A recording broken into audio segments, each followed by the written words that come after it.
Salam, necəsiz əziz izləyicilərim, TikTok, Instagram izləyiciləri, necəsiz, yaxşısınız? Mən şükür çıxdım, bugün saat 2'də çıxdım. Ailəm gəldi, qarşıladı, dostlarım gəldi, qarşıladı. İnanın, sabahdan axşama getdim biraz kuaförə.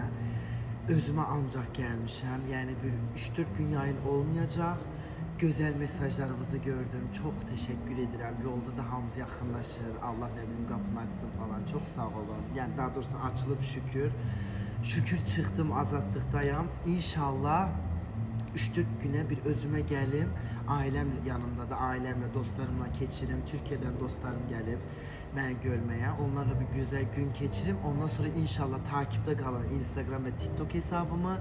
Mən sizə tarixi və saati deyəcəm nə vaxt açacağımı. Amma sabah mən TikTok, Instagram hesabıma gözəl bir video paylaşacağım. Hamınızdan gözəl like və yorum gözləyirəm. Hamınızı çoxlu sevirəm. Fan səhifələrim, gözəl yazanlar, qısqananlar, çatlayın, patlayın, yeni rekorlara devam eləyəcəyik inşallah.